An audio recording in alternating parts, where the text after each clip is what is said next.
चल। यहाँ किसी ने तुम्हारे साथ ना तो कोई अन्याय किया है और ना ही कोई धोखा, केवल व्यापार किया है। स्मरण करो, क्या प्रण लिया था तुम सबने? क्या उसमें किसी धनराशि का उल्लेख था?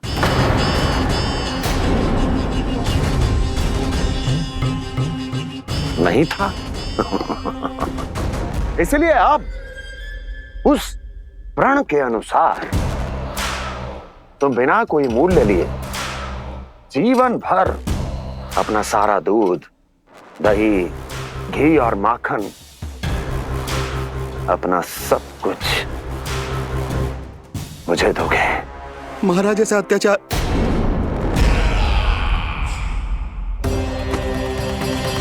महाराज हम पे कृपा कीजिए महाराज। महाराज हमारे पास ये दूध माखन ही है। महाराज हमें उचित मूल्य दिलवा दो, ना तो मेरी पत्नी मुझे घर में प्रवेश ना करने देगी महाराज।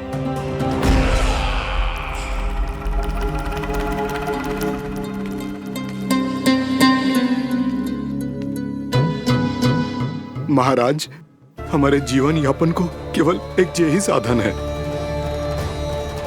महाराज, महाराज तनिक दया करो हम पर। हमारे बाल बच्चे भूखे मर जाएंगे महाराज।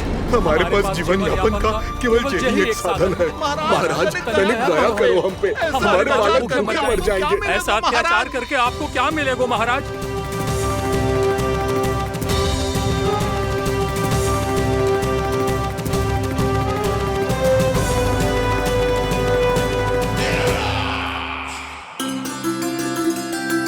उपनंद भैया। नंद, मैं तुम्हारे पास ही आ रहा था। क्या बात है, कान्हा भी आयो है? आओ अंदर आओ। आओ नंद आओ। क्या बात है नंद, सब ठीक तो है? ना भैया, ये है ना आपका कान्हा, ये अपने बाबा का नाम डुबो के माने को। तू यहीं बैठ, यहां से हिलेगो ना तू। अरे बड़ा नटखट हो गए भैया।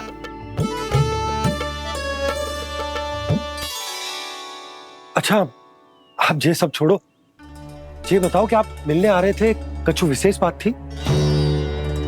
जो गांव वाले मथुरा गए थे उनसे कछु खबर मिली? ना ना, जो लोग गांव से गए मथुरा, उनमें से अभी तक किसी के आने की कोई सूचना नहीं है। तो आप इतने चिंतित क्यों दिखाई दे रहे? चिंता की बात तो है ही ना आनंद। सूचना मिली है कि आसपास के गांव में सूखा पड़ गया। ग्वाले अपनी गैयन को चराने दूर वनों में लेके जाया करते थे, और अब तो वहां पर भी सूखा पड़ना आरंभ हो गया है। हे नारायण, तो हमारे गोकुल की क्या स्थिति है भैया? गोकुल और गांवों के आसपास की जो स्थिति है उसको सोचकर ही तो मैं चिंतित हूं। शीघ्र ही उसका असर हमारे गोकुल पर भी दिखने लगेगा। पधारिए प्रभु, भोग ग्रहण कीजिए प्रभु। ये महाराज भी ना बिल्कुल गोपियों की तरह ही है। पहले स्वयं बुलाते हैं, फिर पलट जाते हैं। मैंने कब बुलायो? जाने का होगो है, 2 दिन से कान्हा दिखो ही ना है। हाँ, किसी के घर भी ना आयो, माखन भी चोरी ना की। अस्वस्थ तो ना होगो? कहीं चोट लग गई हो तो? हमें चल को देखना चाहिए। अरे माखन चोरी के आरोप के बाद जशोदा हमें मिलने भी देगी क्या कान्हा से? किंतु मौसी, हमें प्रयास तो करना चाहिए ना। हाँ। जानकी को नंद भवन में प्रवेश मिल गो है, और कोई बड़े महर्षि भी आए हैं। पूजा चल रही है मंदिर में। तुझे तो सब पता है, छुप कर देख रही थी क्या? ना, मैं तो बस वहाँ से आ रही थी तो दृष्टि पड़ गई मेरी। चाहे जो कुछ भी हो, पर सूचना उपयोगी है। क्या पता इसी बहाने हम सबको प्रवेश मिल जाए। चल।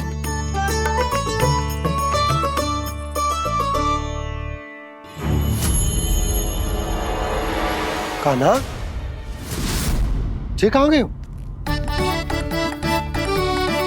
अरे जय, अभी तो यही दो। कान्हा, कान्हा,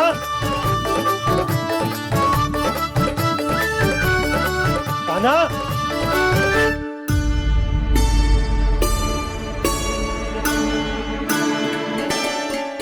क्षमा कीजिएगा नारायण, आज बार बार अनुष्ठान में विघ्न आ रहा है, परंतु आप तो जानते हैं मेरी श्रद्धा और मेरी भक्ति पूरी तरह से सच्ची है, शुद्ध है।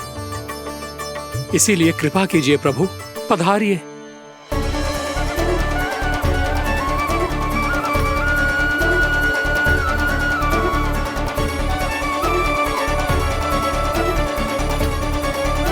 और भोग ग्रहण करके इस भक्त को कृतार्थ कीजिए, दर्शन दीजिए प्रभु, ताकि मैं भी मान सकूं। आपसे मिलना उतना ही सरल है जितना उस बालक ने कहा था। आप तो भक्त वत्सल कहलाते हैं प्रभु। इस भक्त की भी विनती सुन लीजिए, दर्शन दीजिए प्रभु, दर्शन दीजिए। इसी विश्वास और समर्पण की ही तो देरी थी महर्षि।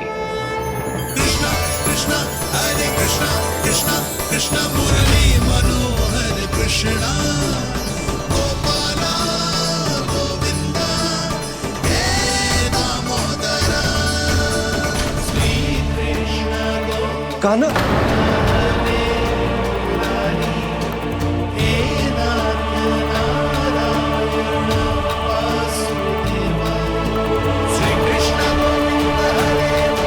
आपके इस परम सत्य को मैं कैसे भूल गया प्रभु।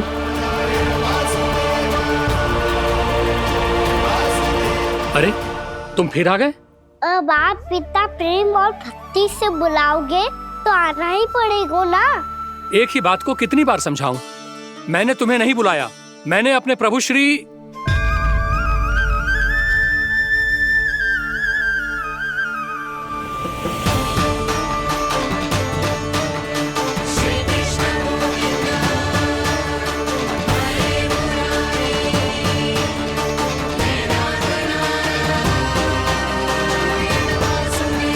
मैं तो हूँ आपका श्री नारायण।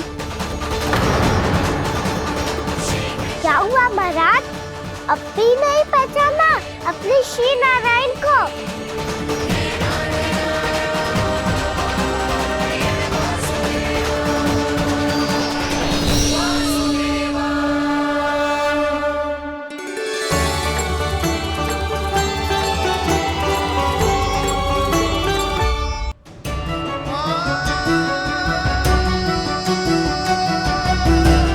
प्रभु, क्या सचमुच आप मेरे सामने हैं?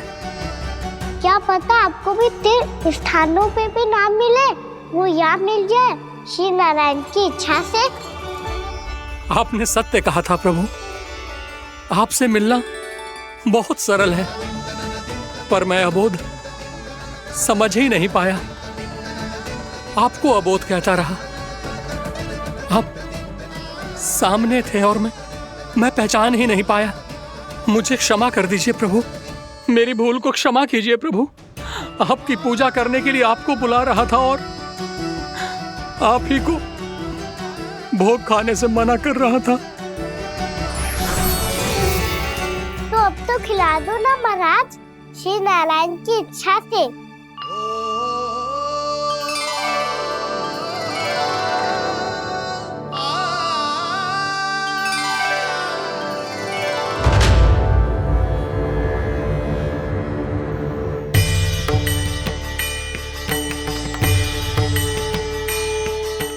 भीतर जाने दो ना, महाराज बुला रहे हैं।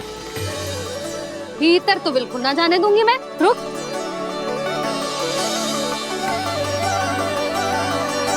तुझे बता, बाबा ने तुझे आने कैसे दियो?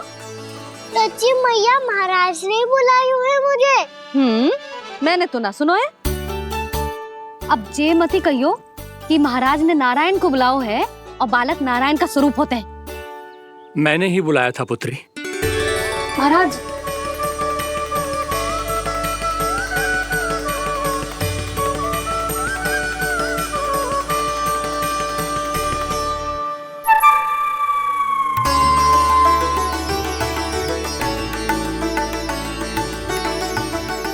महाराज अब आप मेरा सत्य जानते हैं, पर कृपया मैया को पता ना चलने दीजिएगा।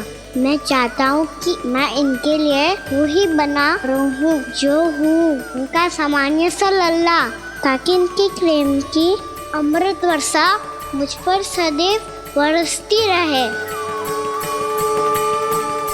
महाराज जे सदैव ऐसे ना करतो है, आज न जाने इसे क्या होगा है। जे शैतानी ना थी यशोदा, जे तो प्रभु की लीला थी। महाराज आप अनुष्ठान पूरा करो, अब मैं इसे और विघ्न ना डालने दूंगी। नहीं पुत्री, ये विघ्न डालने नहीं, अनुष्ठान पूरा कराने के लिए आया है। मैं आपका सत्य किसी को नहीं बताऊंगा प्रभु। आपने मेरी आंखें खोल दी, मेरे लिए तो इतना ही पर्याप्त है। मैं धन्य हो गया।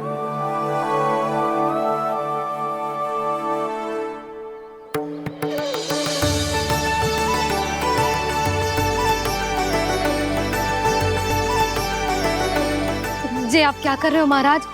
श्री नारायण का भोग आप लल्ला को क्यों खिला रहे हो?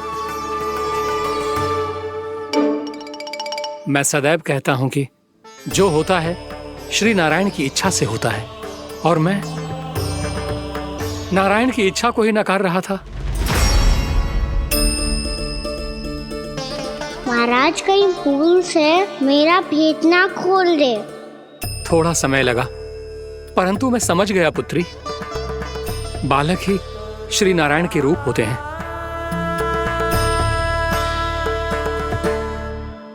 मैया देखा मैंने कही थी ना।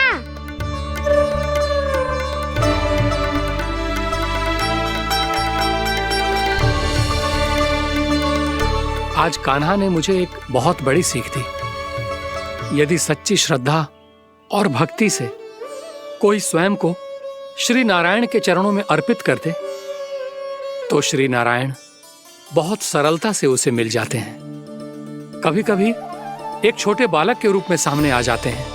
नारायण को पाने के लिए किसी तीर्थ जाने की आवश्यकता नहीं है, और ना ही किसी पवित्र जल में डुबकी लगाने की आवश्यकता है। इन्हें पाने के लिए चाहिए तो केवल सच्ची श्रद्धा, सच्ची भक्ति और पूर्ण समर्पण। मैं इसे आशीर्वाद देने आया था, पर इससे मिलकर मैं स्वयं धन्य हो गया हूं। जे कैसी बातें कर रहे हैं महाराज? लल्ला को मिलके धन्य हो गए का क्या अर्थ है?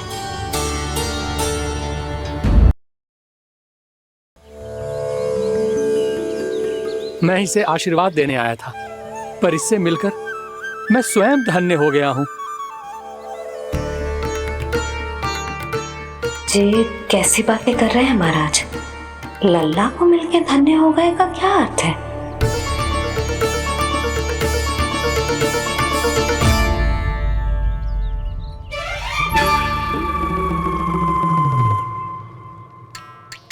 तो फिर तो आप महाराज इसे आशीर्वाद दो कि जे बहुत तेजस्वी बने और इसे किसी की भी बुरी दृष्टि कभी ना लगे।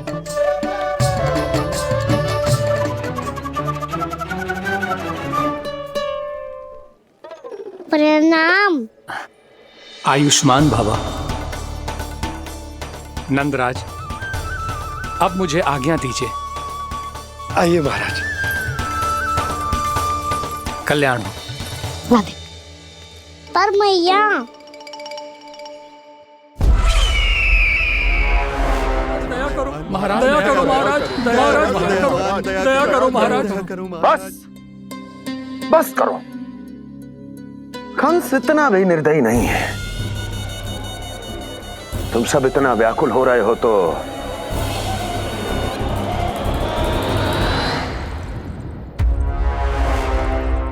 मेरे पास एक उपाय है।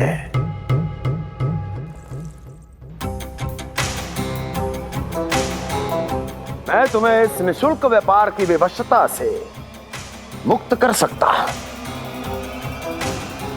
यदि गोकुलराज नंद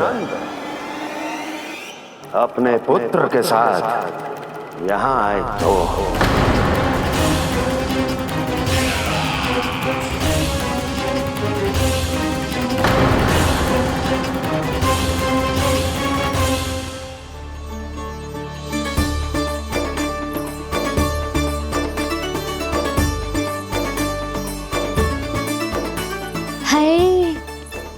बलिहारी जाऊं मैं? हाँ। ऐसे ही मुड़ के देख तो रहे कान्हा।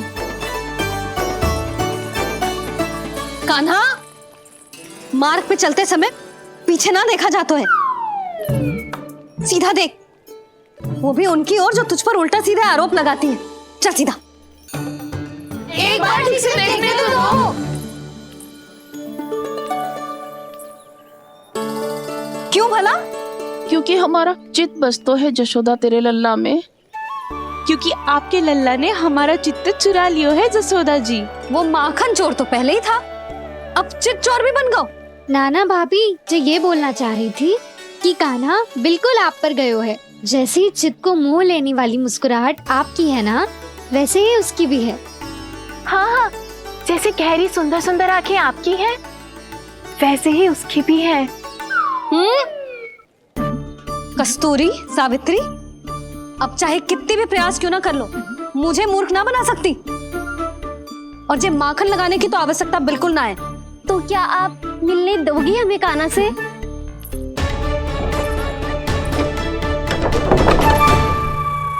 पहले ही कही थी ना, मेरे घर अब तभी आना जब अपना भूल स्वीकार कर लो। कान्हा से मिलने के लिए कोई ना कोई उपाय तो निकालना ही पड़ेगा। एक उपाय है। हाँ? भाभी, चाची, हम सब ना यहीं बैठ जाते हैं। कान्हा कभी ना कभी तो आवेगा ही। हाँ? मिलने देने का तो प्रश्न ही ना बनता।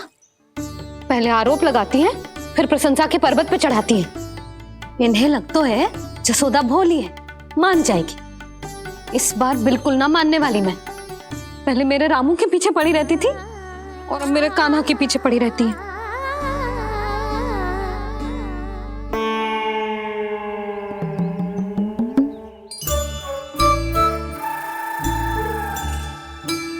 तू क्या सुन रही है? तू भी तो उनमें से ही है।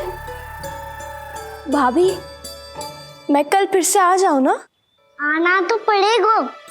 एक दिन में रन्नत पूरा थोड़ी हो जाएगा। सही कही कान्हा ने, आना तो पड़ेगा।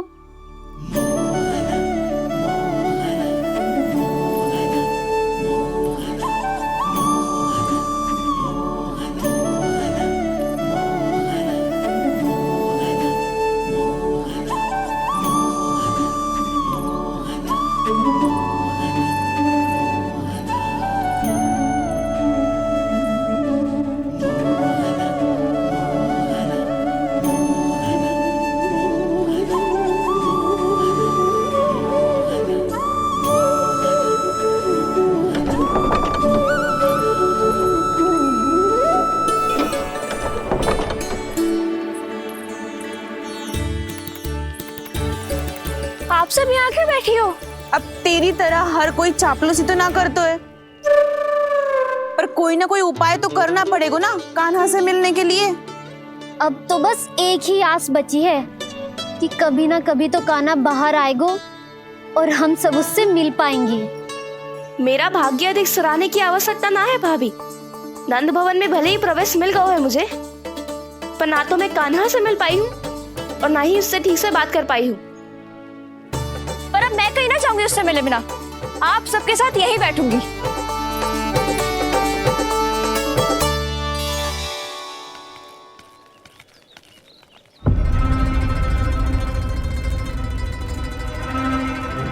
नंदराज,